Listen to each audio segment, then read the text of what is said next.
bandiraɓe amtuɓe yebde ayawa habrirde Pindi TV so tawi en nani ɗiɗo innali Allah en pamat gonɗen ko ɗo e Ouakam ɗo P7 ɗo taw kadi ko ziyara omo ganduɗa ko khalifa galle Cheikh Oumar woni ziyara ceerno Mouhamadoul Bassirou kono kadi ni tawa noon ina teddinira ɗum hikka omo ganduɗa ko ceerno Mouhamadou Saydou Ba walla mbiyen Cheikh Siradiouddine en jottima ɗo noon guilay waktuji 15 pawdi hojomaji capantati ko nden jottiɗen ɗo caaliki walla mbiyen ɗo mbarakaɓe hen mbiye tanta oɗo waɗata ɗo ɗum noon ko gam kadi ni wawde tottude ɓen ɓe ganduɗa ɓe dañani ni nam arde tawtorede oɗo ziyara tawa ko kolol sappo ɓiwol ɗum noon ina waɗa ɗo e Ouakam ɓe dañani ɓe tawtorede tawa nana jooɗi e galleji mumen beela mbawen tottude ɗumen ko kewi ko ɗo e oɗo ziyara mo ganduɗa teddiniraɗo Cheikh Siradiouddine woni Alhaji Mouhamadou Saydou Ba ɗum wayno fuɗɗima noon golle ɗe puɗɗima guila hanki nde tawno wiya ko 15 nduɗo lewru woni décembre e 16 woni 15 et 16 ko ɗo e P7 ina wayno yimɓe ala fo ɗo gummaki e nder leydi Sénégal yalti leydi Sénégal ni ha Mauritanie ha Gambie ha Mali ina wayno yogo hen gari ɗo tawtorede kolol sappo ɓiwol ina waɗa ɗo e Ouakam kono noon ɓoyata ma en naat e nder mbaraka gam tawde yimɓeɓe ko joni ɓe goni arde gam mbawen namnade guila no yuɓɓinirani e holno yuɓɓinira beela ala mankaji baɗi kono nam en jini hay ɓen ɓe ganduɗa ko dadiɓe woni gendarmerie en puɗɗimoɓe yiide ni no jiruɗen ni en puɗɗorima bisimillah yo Allah rokku en wortorade alhamdulillah Djiby Dieye joni en batta so wona naaten e nder mbaraka gam mbawen yewtidde e bandiraɓe mo ganduɗa gaari tawtorede ndeɗo lulde allahnyankere fattam lamiri waɗore e kala hitande siko tawi oɗo saaha heedi Djiby Dieye joni aɗa wat caggalam jehen biɗen Tidiane Ousmane hol kaddu ma ɗo min addimi ɗo ko dewal Allah e ñagade Allah e yeyde e pour affaire coursaji beela ngol lawol tan puɗɗiɗa arde ziyara o min ko hikkam tan nami coursaji hikkam tan mede arde ga Dakar toon hikkata e hikkata min arde ziyara hikkata min arde ga beela coursaji ɗi wonko yaata e coursaji ko mawɗum yettere Allah neɗɗo kam kala ko heeɓi aduna en yawa tawi wona ñaw e basal en beltanimoɓe no fewi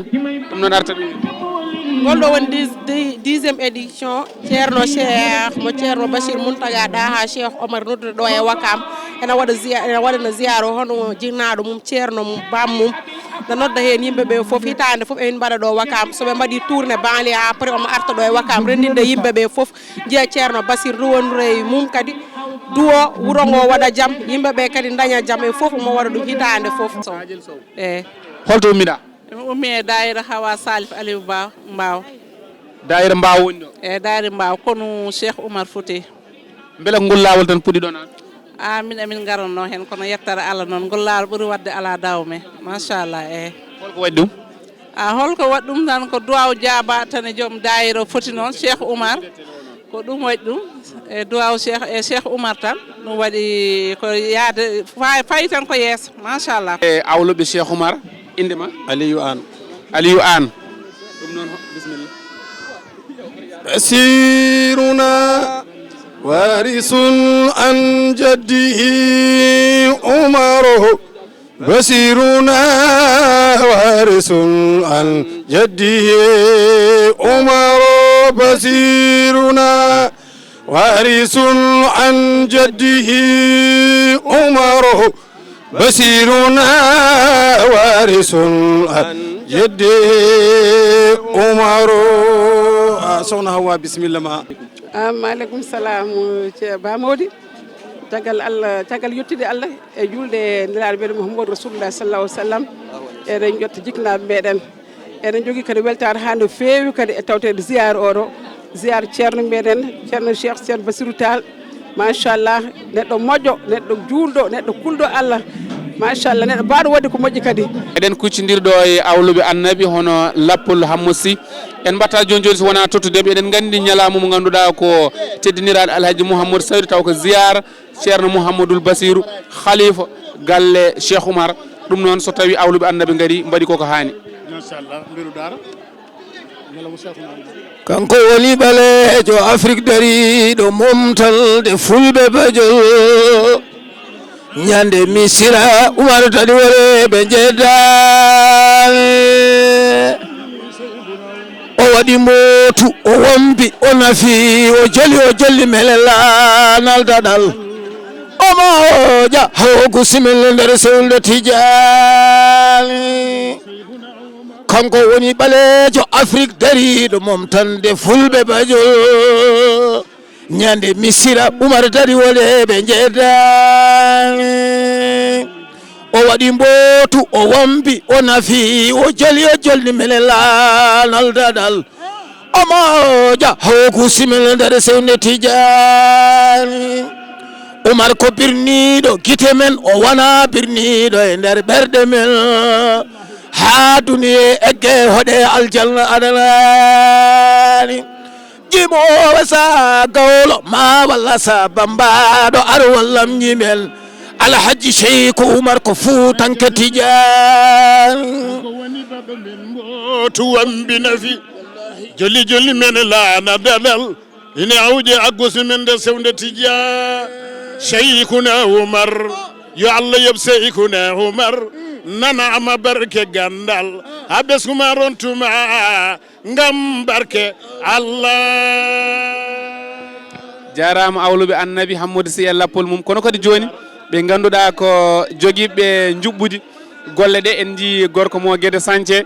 mbitenɗo maaro ñamate taw sodiyaka mo ganduɗa gandirɗen ɗum tan ko Mawlana Cheikh Oumar Tokoro Cheikh Oumarul Foutiyou Tall Cheikh Oumar mo ceerno Basir ɗum noon o ko Bocar Niang assalamu aleykum. Waleykum salam wa rahmatullah Bamoude a salminama. adi foof ko hannde emin gandi ɗum ko ɗum beelamma ni hay sa nam ɗumninani emin gandi aɗa welti hannde to banggue juɓɓudi beela ina wayno wayanno. Bamoude a jarama no fewi caggal yettude Allah julde nela sallallahu alayhi wa sallam en jetti yeɓiyankoɓe Pindi TV foof ko mbiɗa ko hannde ko welammo nde Allah hokku meɗen dañde ñalawma ceerno Bassirou Tall eɗen gandi hanke sirifa mamin ne haalanno ɗum o wi ceerno Bassirou Tall ɓooyi yiɗanede waɗanede ñalawma omo sali ko Abdoul Aziz Sy Al Amin yo Allah yurmo yaafomo ko kañum haalde makko wi ceerno Cheikh ariɗo artiɗo wonde ya waɗene ñalawma an ceerno Bassir aɗa sali aɗa andi noon ceerno Bassir ne hande ñalawma wonde tanum Cheikh Oumar Foutiyou Tall wonde hande lomto Cheikh Oumar Foutiyou Tall ɗo e nder Sénégal walla mbiya e nder Afrique waɗanama ñalawma baari ni eɗen gandi weltare Fuutankoɓe weltare julɓe weltare Tidianiyankoɓe foof ko mbiɗa ko ñalawma o no wayanno ni Allah waɗi no fonno waari ni fof wayi hono noon ni organisation ngaji duuɓi jawtuɗi fof eɗen mbawi wiide boom organisation hikko ɓuuri yuɓɓude organisation fof yimɓe gummima jokli leydi Sénégal fof arde hawrude e ñalawma ceerno Bassirou Tall kolol sappo ɓiliwol walla mbiyen 10e édition rawane teddinirako Mawlana Cheikh Ibrahima Baye Niass hikko teddinirako Alhaji Mamadou Saydou banggue juɓɓudi eno daroruɗen mbal oɗon mbawi ɗum ɓe eyyi juɓɓudi ndi ko mbimami ko joni Allah walli meɗen hanki no waɗa nde réunion tawama kala no fonno waari ni wayama noon henne holko taki indira hikka ceerno Alhaji Mamadou Saydou eɗen gandi ceerno Alhaji Mamadou Saydou ko jaalal manggal e nder diine islam o ko jaalal manggal e nder Tidianiyanka ko jaalal manggal kadi e nder leñol ngo ganduɗa ko hen jeyɗen kanko ceerno Cheikh mo ceerno Bassirou Tall mo ganduɗa ko kañum wonanta bamum oɗo ziyara hitande foof won goto e nder leydi ndi mo innirta ziyara o inniriɗo Alaji Malik en o inniriɗo Serigne Touba en o inniri ɗum hikka noon ko Alaji Mamadou Saydou kanko inniri oɗo ziyara eɗen gandi ɗum ɗon ko hollirde ko dialogue gonɗo hakkude julɓeɓe ko hollirde wonde ko wiite ko julɓe foof ko gotum ɗum woni ko ceerno Cheikh hollata ɗo yimɓeɓe ɗum waɗi noon hitande fof no fonno waari ni wayi noon ma siye noon hikka mo ganduɗa alhamdulillahi rabbil alamin ko Alaji Mamadou Saydou innira ɗum waɗi organisation machallah wayi no foti waari ni won awdi ni Cheikh Oumar mo ceerno Bassir awi way kono sa ƴeewi sanɗaji ɗuɗal jaabi ha tirɗo walla mbiyen étudiaji hande foof no daari darde yonde hewano yeedi e diine hande emo sañi hay on banggue eyo ko noon no woori par ce que ceerno Cheikh mi sikki no waɗata nde kono université ji ko minen darni kono toon to université o taw amen kamin goni université o wi wonde ɗo université Cheikh Anta Diop Dakar Cheikh Oumar Foutiyou Tall mo ganduɗa kañum huɓɓi galleji diine foof galle Cheikh Oumar Foutiyou Tall daayira mum ala ɗo e nder université kanko noon darade yiɗde darnade leñol ngol yiɗde darnade Cheikh Oumar Foutiyou Tall o yamiri amen toon ɗo université Cheikh Anta Diop Dakar ɗum fuɗɗi kongo o yamiri amen ɗon ɗo université Cheikh Anta Diop Dakar yami mbaɗa feere min mbaɗa toon kono ɗum waɗi kono waɗa ɗo université Cheikh Anta Diop Dakar ha hande ɗo jaraten ɗo kala université gonɗo e nder leydi Sénégal kono nen toon mo ganduɗa taw ko université konoji ko pecciɗi konoji ne waɗi kala hande wuuro ngo jaaɗa kono nen toon ni ɗum noon caggal Allah e nelaɗo muɗum ko ceerno Cheikh gonɗo initiateur o kanko waɗi ɗum kanko woni responsable moral konoji fof merci galle Cheikh Oumar ko wiide ko le bienfaiteur de la famille oumarienne ɗum noon en bertanima Bocar Niang gorko mo Guédé Santhie eɗen gandi sa haalnima Cheikh Oumar mo ceerno Basirou ɓerde nde ɓuuɓat kadi en beltima no fewi enen tawde ɗum ɗo ɗum noon Djiby Dieng ha joni en jawtat e bandiraɓe wobɓe eɗen mbawi yaade nder caliki walla mbiyen nder tante walla mbiyen nder mbara to foof no wiya ina yaaha ودع باتوتا الحق تدرد الرلا أجل الورى قدرا وعدا والمسألة نبي له أعلى الجنان مبوّا بدني كلا جد سيدنا محمد ودمن تمبت جار سيخنا عمر ونكر كفور تانكتور عمر ودمن تمبت جار سيخنا جود من دوكر كفور تانكتور سيدي تالو بديني ودالي تالانا Marabadini wada Zedi Talada Marabadini wada Bashiro Talada Marabadini wada Nataqalada Marabadini wada Bishirno Basiru Lada Marabadini wada Nataqalada Marabadini wada Zedi Talada Marabadini wada Zedi Talada Marabadini wada Zedi Talada Marabadini wada Zedi Talada Marabadini wada Jallo Basiru Talada Marabadini wada ni tal tabarakallahu ñoom ñëpp yegsi nañ li ñuy def moo di ñu jàng Fatiha jàng ayatul kursi jàng suratul Ikhlas teg ci falaxe ak naasi ñaan yàlla jotaay bii yàlla bu mu nekk mukk suñu mujj jotaay ci kaw suuf yàlla nañ ko yàgg ànd ak góor gi di Thierno Bachir ñun ñëpp ñu di ko fekkee di topp ci ginnaawam yàlla bu ko kenn wuutee bismillah ñu jàng rabbana taqabbal minna innaka anta samiul alim wa tub alayna innaka anta tawwabu rahim اللهم ارفع درجاتنا من الدرجات العلى التي لا درجة فوقها في الدين والدنيا والآخرة مع النبيين والصديقين والشهداء والصالحين وحسن أولئك رفيقا ذلك الفضل من الله اللهم لا تجل اجتماعنا هذا آخر اجتماع وآخر لقاء وآخر جلسة وآخر وداء بيننا بمحض الفضل وجود ورضوان والكرم نسألك عمرا طويلا مع صحة الجسد والقلب والروح مع صحة تامة لا يغادر سقما ولا ألما ولا أسرا ولا وجعا ورزقا واسعا بجاه سيد الوجود صلى الله عليه وسلم إنك على ما تشاء قدير وبالإجابة جدير نعم المولى ونعم النصير سبحان ربك رب العزة عما يصفون والسلام على المرسلين والحمد لله رب العالمين أني لولا مخافتي لقلت إنه عمر شيخ عمر محمد البشير هذا عبيدك شيخ عمر البشير يتبرك بمدح شيخ البشير شيخ عمر محمد البشير دعاء معنا جابه كلا ندعى عندي جبار كما ياوي دنا لنا وندي نور غفار سيتال كلا كو ندى حاله ما wonko hetti sa gollana dum hay wot halta sa wadana dum e gonduda be pop hen goto fof a rokki dum kedal hen goto a rokki dum fodde alama jaadata jiya dum tawa ko ɓuraɗo kala almudo mo gonduɗa otoji ɗi jollata ɗi ko ɗin jollata ɗum galleji ɗi koɗɗa ɗi ko ɗon konduɗaɓe ɗo gonɗa ɗo ko ɗon mbaɗɗaɓe Seydi Tall minen min ñagandema tan ko balɗe juutɗe cellal ko heddi fof Allah hokkimo balɗe juutɗe tan e cellal so balɗe juuti cellal waɗi a ligganima mawne en ɓe fof ko mawne en hay hen goto a daraki aɗa fada ha wima cheikh a liggoto ha feewa pewna ha moƴƴa totta ɗum Seydi Tall Allah jarama jarama sinno wonano ñalawma o minen ne so ceerno jooɗi min cuusa ɗum haalde saabu simin kaali ɗum ceerno wi amen deƴƴu so wi min deƴƴu min deƴƴat ɗum noon min kaala guila ceerno alani Cheikh Oumar Kane bisimilla ma Allah jarama jarama an délégation ma أعوذ بالله من الشيطان الرجيم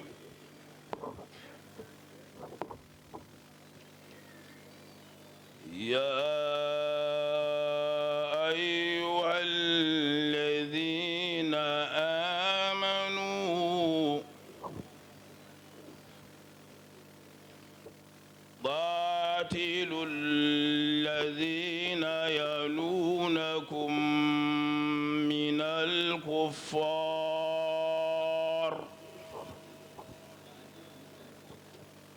وليجدوا فيكم غلظة واعلموا أن الله مع المتقين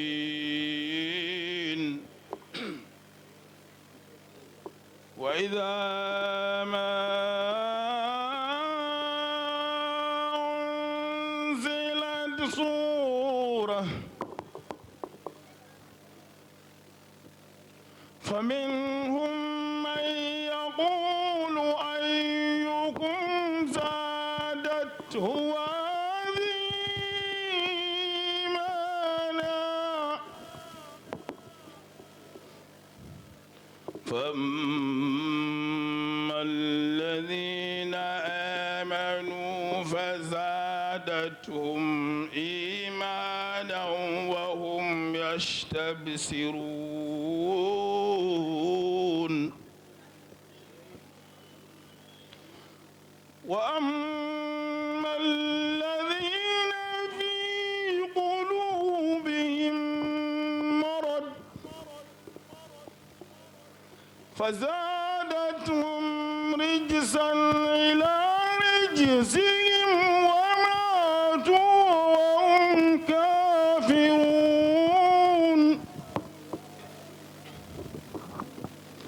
أولا يرون أنهم يفتنون في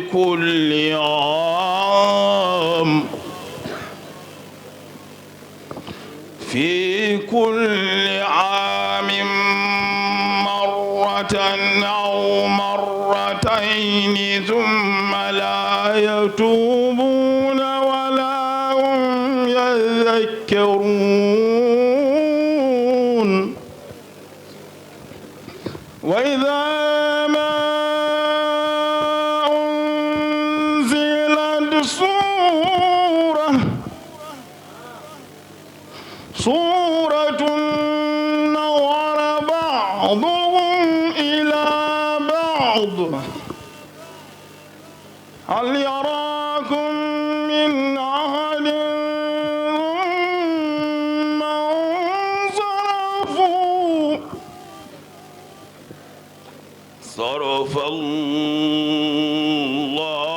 قلوبهم بأنهم قوم لا يفقهون لقد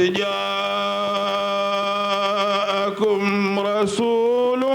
من أنفسكم عزيز عليه ما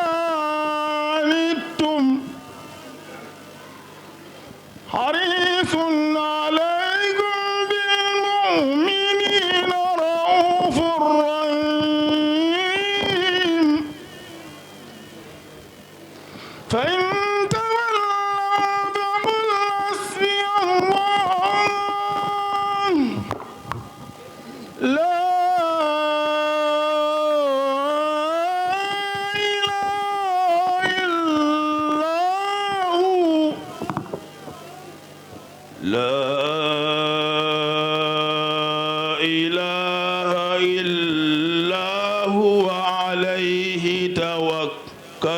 وهو رب العرش العظيم صدق الله العظيم. jërëjëf Idrissa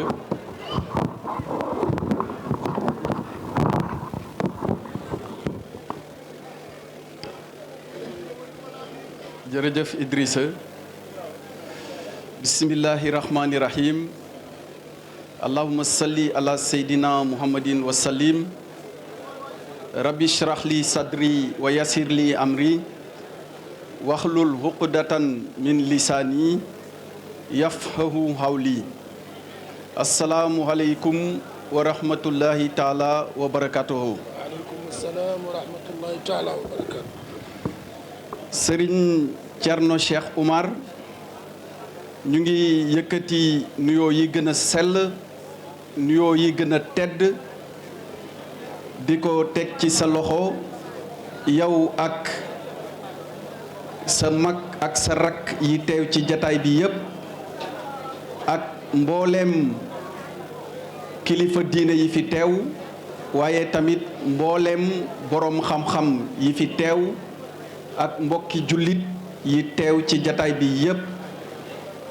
di la ñaan nga jottali ñu ko suñu waajur bi nekk ci biir muy Thierno Cheikh Bachir di suñu waajur di sa waajur di waajuru suñu kilifa di son excellence monsieur le président de la république Macky Sall ku ne xam na taxawaayu Thierno Cheikh Bachir Mountaga Daha Tall ci réew mi waaye ku nekk xam na taxawaayam ci ràbbale diggante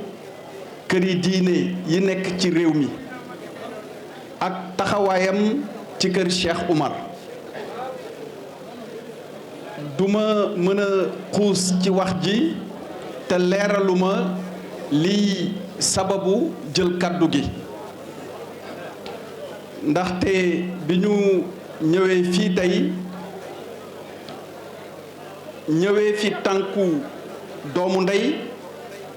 ñëwee fi tànku wóllëre ñëwee fi tànku xarit ñëwee fi tànku taalibe ak suñu naataangoo di suñu xarit ñu bokk gouvernement bi muy le maire de Louga di le ministre Moustapha Diop. ki nga xamante ne Thierno Wocci lañ koy takkantale ki nga xamante ne waa Xayra Laaw la kooku taalibe Cheikh Oumar radiyallahu taala anhu la kooku moom moo jox tariqa bi ki ñuy wax Thierno Mouhamed Diallo Thierno Mouhamed Diallo moom moo jox tariqa bi Ali ibn Ismaila Ali ibn Ismaila kooku moo jox alhaji Aadi radiyallahu taala anhu kooku Seydi Haaji Aadi radiyallahu taala anhu moom moo jox Thierno Mouhamed Saïd radiyallahu taala anhu tariqa bi beneen silsil bi nga xamante ne Cheikh Oumar radiyallahu taala anhu jaar si Alpha Mayoro jaar si Seydi Hadji Malick radiyallahu taala anhu jaar si Thierno Ahmed Baro Mbour ak si Thierno Mouhamed Saïd radiyallahu taala anhu ñaari silsil yi ñaari silsil Cheikh Oumar yi ñaar yi la ñuy ñaanee suba ak ngoon bépp bu wasifa jeexee silsil Cheikh Oumar la ñuy ñaanee suba ak ngoon fii ak Dakar ak Madina Gounass ak fi nga xamante ne mbooloo mi fu mu nekk ci adduna bi ñaari jéego yëpp dégg Cheikh Oumar radiyallahu taala anhu la Thierno Mouhamed Sall radiyallahu taala anhu ndekete moom genn wàll la ci Cheikh Oumar radiyallahu taala anhu yàlla nañ ko yàlla fayal yiw Cheikh Oumar radiyallahu yàlla na yàlla fayal yiw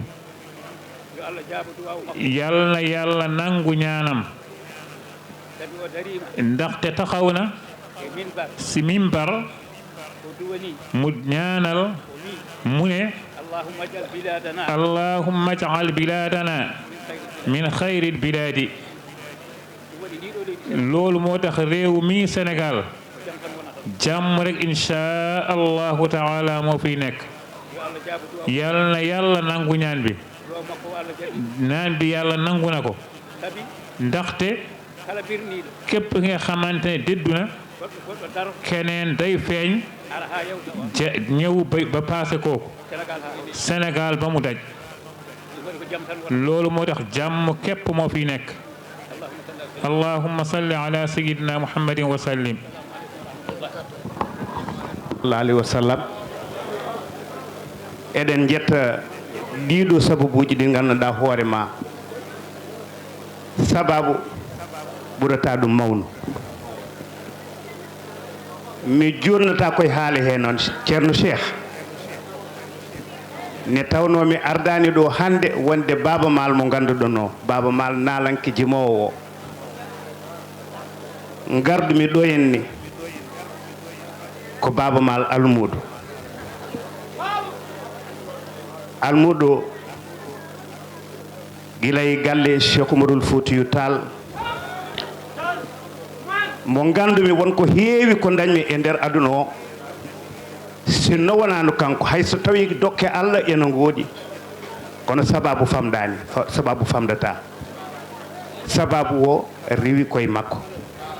mi haali ɗum mi haalti ɗum mi salmini babam ceerno Basirou mi salmini teddiniraɓe jammaji ɗi woni jamma hanke o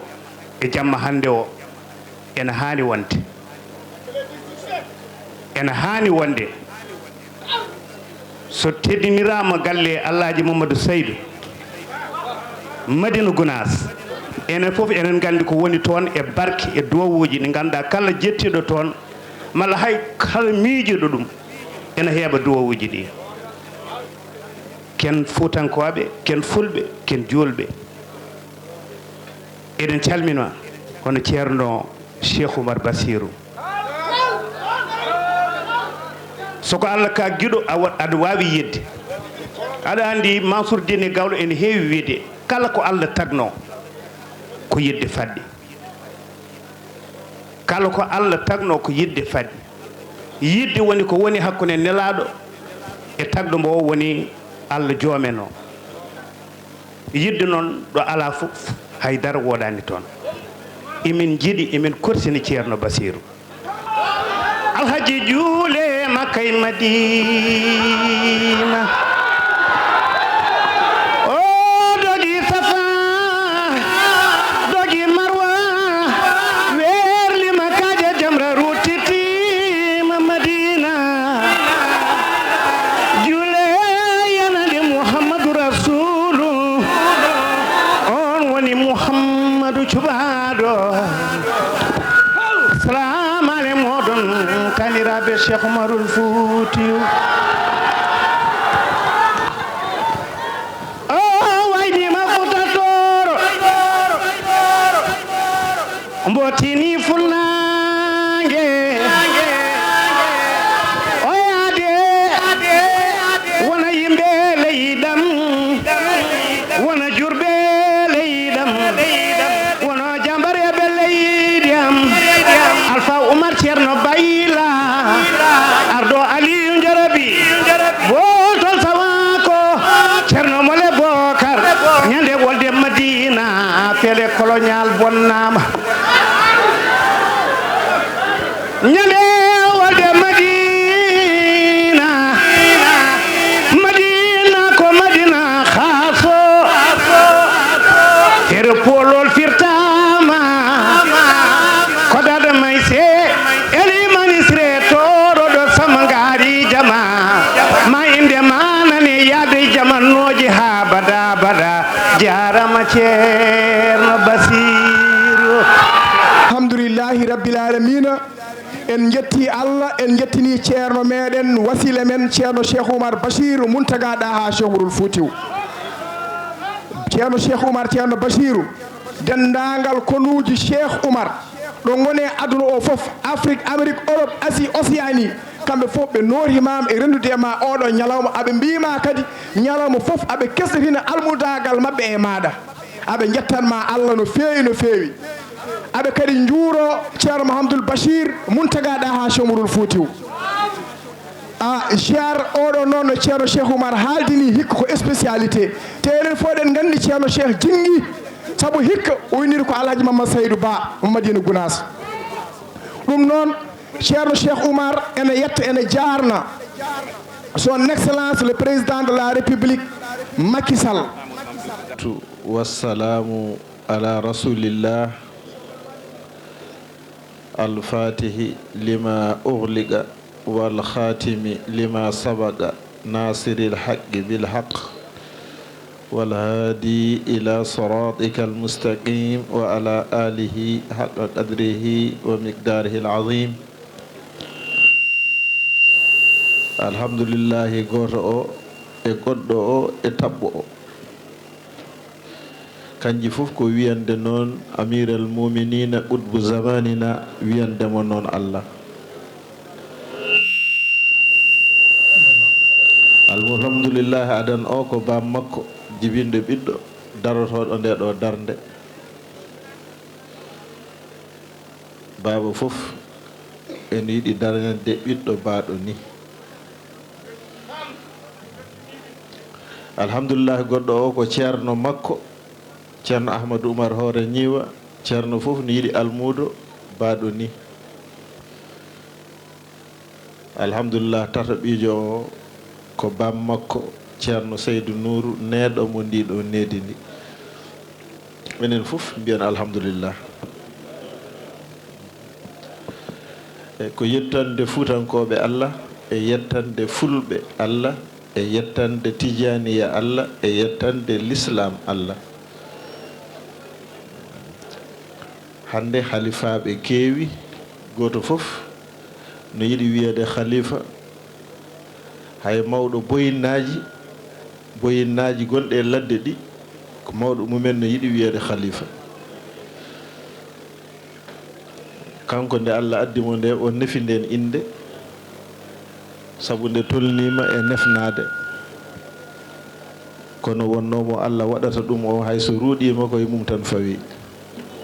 so tawi noon goto fof koko tawri bam mum ko ɗum waɗata ɗum khalifa. so tawi noon khalifagal cheikh oumar kam so neɗɗo yettima ɗon ko ɗon khalifagal haaɗi.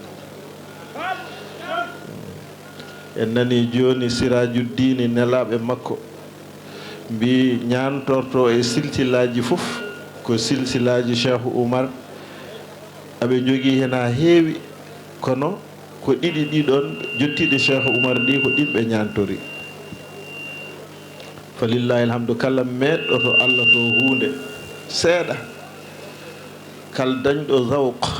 meeɗi to Allah to seeɗa e to banggue tasawuf kalatmi koye télévision te mi hulani eko kalatmi ko. kala meɗɗo seeɗa e banggue tasawuf ha dañɗa zawqu medde to gueɗe Allah to ko meɗeto ko ma taw ko Cheikh Tidiane woni qutbul awliya ko min adama noon ila nafkati fi sur. kala meɗɗo e waliyu e seeɗa e waliyagal meɗɗa koko Cheikh Tidiane meɗnuma ha yetti gila dow to adama ha yetti ha darga daro. ganduɗo emo anda fof ala andata ɗum noon ko wirnitaɓe ɓe ahlul fadli en ko ɓen mbawata andude ɗum. heddiɓe gandata tan ko hakkude mumen e ceerno mum malla ceerno mum malla ha ɗo lumiére o haaɗi ɗo. wonno to yettete to wona capacité neɗɗo fof wawi yettade. won ruhuji kattanani yiide Cheikh Tidiane won ruhuji kattanani yiide boom hay jinneji saka Cheikh Tidiane. Cheikh Oumar noon enen fof waliyaɓe fof ndendi ko kanko ceerno Mouhamadoul Ghali nde jooɗi wimo ko anta Cheikh Tidiane an woni Cheikh Tidiane. kala meɗɗo e Cheikh Oumar ganduɗo Allah sa meeɗi Cheikh Oumar tan a tawan ɗon Cheikh Tidiane. sa jokkima Cheikh Oumar noon a dañan Cheikh Tidiane laabi ɗiɗi. mbayata gonata ko bete bete ko wiyete ko yumma Sharif baba Sharif. sa jokkima e Cheikh Oumar tan a heeɓi laabi ɗiɗi par ce que Cheikh Oumar o wonti Cheikh Tidiane. ko ɗon woni yimɓe hewɓe pamani. ceerno Bachir noon lomti ko Cheikh Oumar. neɗɗo no yetto tan e duuɓi gona khalifa e banggue duuɓi kono heblo ngo a ala ɗum tekkere nde a ala ɗum matériel o a ala ɗum heblo ngo a heblaki ɗum a heblanaka ɗum kanko noon falillahi alhamdu ko keblanaɗo ɗum ko minal mahdi ha ɗo yettiɗo ko tarabuya omo ngabbine ha o yetti o hebla ha o wawi wonde Cheikh Oumar e so tawi noon falillahi alhamdu omo waɗane ñalawma e ko jibini kadi ne ene teddiniramo ñalawma o ko ñalawma yettude Allah e yettandemo Allah kanko jinnaɗo ko jinnaɗo jettirteɗo Allah so tawi falillahi alhamdu noon o jibini kanko ne kono noddanamo julɓe ɓe nooto taw ko kanko jibini bawɗo waɗandemo ɗum fof e almuɓe so dañi ɗum e zati makko e ruho makko ɓuri yodde falillahi alhamdu enen fof hande ko ceerno Bachiru addi en kono ko Cheikh Oumar noddi en ko ceerno Bachiru addi en kono ko Cheikh Oumar noddi en e falillahi alhamdu kanko Cheikh Oumar ne ceerno Bachiru omo heewi mawniraɓe de omo heewi seeremɓe kono mawni ko mo inniri ɓii ko mawni ko mo yiɗi ɓe mbi holto gilli haaɗi ko jibina neɗɗo mbiya neɗɗo mo jibinmi o yo wayno mbaɗa ni yo won ko gonɗa ko donc talɓe no anda kala efo e galle Cheikh Oumar innirte ko Amadou ko nelaɗo Allah ɗum woni madaniji ɗi nan toon ɗi kanko noon hollude wonde omo teddini mawni ko en wona haala ala ko golle hakkude makko e Cheikh Oumar Mountaga Daha joni togara baba Cheikh Oumar haali inniredemo Cheikh Oumar Mountaga Daha on sa nde innirte Cheikh Oumar Mountaga Daha nde ceerno Seydou Nourou nanɗo no wuuri kono noon o ƴetti o holli oɗo mawnam de ko jinnaɗam Cheikh Oumar Mountaga Daha no heewi wiide kanko ko innira ko yo ɓuur fof o wi jomum kadi ne a defoto duworɗa hen yo ɓuur fof e falillahi alhamdu noon so tawi o inniri mawni ko o ari darima ɗo so weltima ko welti ko fof minen kadi ɓurata weltade par ce que aɗa yiiɗi togara baba no weeli tawidu kañum joyi ñalawma o kala ko ñalawma he Allah waɗi ɗum nde wonno gorko ko waliyo Allah laaɓɗo laaɓaɗo ñalawma makko ko ni tan foti wade ɗum noon ɓiyi ko nan ɗo tani ko nan ɗo ɓi ceerno Tidiani yo Allah yoɓmo yoƴƴere kamɓe kaaɓani ɓe tampani nde wonno eɓe gandi kamɓe jeeyi ñalawma o eɓen jooɗi gila kikiɗe ɓe gummaki ɗum noon yo Allah yoɓon moƴƴere khalifa men gonɗo oɗo noon yo Allah junno gurdam makko rokka ɗum cellal Serigne Mansour Mbaye Alhaji Mansour Mbaye neena papam nga ne kii man suma ko gisee rek damay bëgg damay mel na ku gis Seydil Hadji Malick damay mel na ku gis Ceerno Seydou Nourou damay mel na ku gis Ceerno Mountakha Ahmed damay mel na ku gis Sëñ Mansour borom daara ji damay mel na ku gis Cheikh Alhaji Abdoul Aziz Dabakh Al Amin damay mel na ku gis Ceerno Bachirou ndax ñoom ñëpp bismillahi rahmani rahim ɓe salmina dental ngal ɓe salmina ɓeɗo juuro babam ceernam wasilam ceerno Bachir Mountaga Daha Cheikh Oumar ɓeɗo salminamo ɓeɗo juuromo ɓe salminamo ɓeɗo juuromo ɓeɗo salmina besngu Cheikh Oumar Foutiou Tall fof ɓeɗo salmina sernaɓe wonɓe ɗo ɓe fof ko jooɗimi ɗo mi anda so tawi ko kalatmi ko ministre o haalata mi anda so tawi ɓinguel nguel haalata mi anda so tawi almuɗo o haalata miɗa andi fof nde woodi ene wone ɓerɗam e ine wone hakkilam ha heewi tahi somiɗa haala on jaafoto tan e oɗo dingiral somiɗa haala mi andat tan miɗeni fuɗɗo haala ka mi anda no haaldatmi mi anda no haala ka joofirta lañ ma bàyyee woon bu ma yàlla wonee nag ci yéen xam naa man yàlla def na ma ku texe loolu moo tax sama xol sedd mu ni njabootu Cheikh Oumar fu ngeen teg li bu leen fa teggi bu leen bàyyi de wan leen nit ñi ngir yàlla ngeen di ànde ngir yàlla ngeen di doxe seen ak réyal diine ak tariqa bi ak jokko mbokk seen diggante lii moo fi nekk Cheikh Oumarul Fouti ba mu ñëwee am li mu am mu ni ko waa Fuuta ay nitam la koy yóbbul nee na mu ne Afrique yëpp ñu ñuul ñëpp ndax am na ko ci ay ñu ñuul nit ñu weex ñi mu delloo si ko ci nit ñu ñuul ñi njabootam gi delloo ko ci ba ci ñu ñuul ñu weex yi mu dal di sa defar seen diggante yéen tam seen doole mu loolu rek moo leen war ngeen ànd ngeen nekk benn ngeen liggéeyal yàlla ngeen liggéeyal yonent bi Cheikhna Ahmed Tijani Cheikh Oumarul Fouti xolam sedd ñaan bi mu amoon ci ay maamam ay sëriñam ak magam ay magam yi mu amoon seen ñaan bu ma gisee ngeen jéegu bi mu bëgg mu ni mu ñaan commencé ngeen nag yàlla nag yàlla yóbbu ci kanam commencé ngeen yàlla yóbbu ci kanam yàlla kattanal leen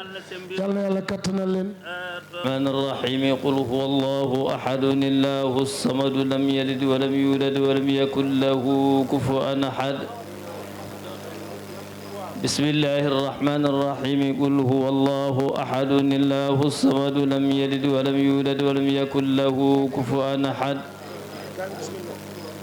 بسم الله الرحمن الرحيم قل أعوذ برب الفلق من شر ما خلق ومن شر غاسق إذا وقب ومن شر النفاثات في العقد ومن شر حاسد إذا حسد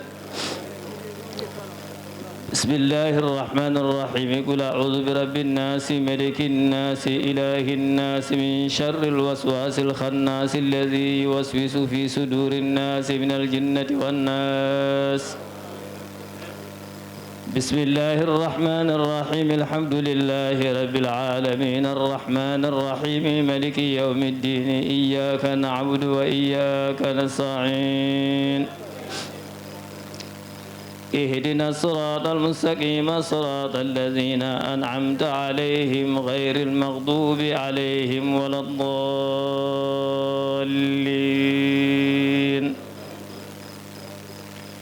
بسم الله الرحمن الرحيم ألف لام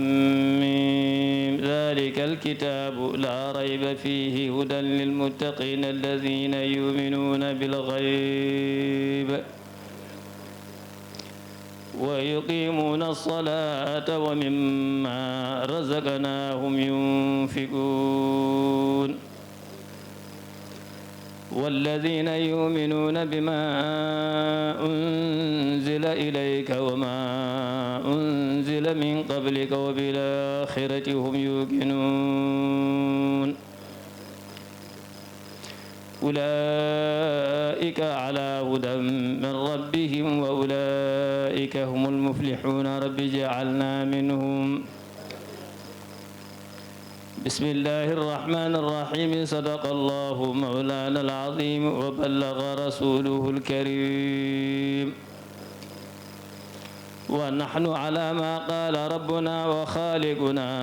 ورازقنا ومولانا من الشاهدين الفاتح لما أغلق والخاتم لما سبق ناصر الحق بالحق والهادي إلى صراطك المستقيم وعلى آله حق قدره ومقداره العظيم. اللهم صل على سيدنا محمد الفاتح لما أغلق والخاتم لما سبق ناصر الحق بالحق والهادي إلى صراطك المستقيم وعلى آله حق قدره ومقداره العظيم. اللهم صل على سيدنا محمد الفاتح لما أغلق والخاتم لما سبق ناصر الحق بالحق والهادي إلى صراطك المستقيم وعلى آله حق قدره ومقداره العظيم. إن الله وملائكته يصلون على النبي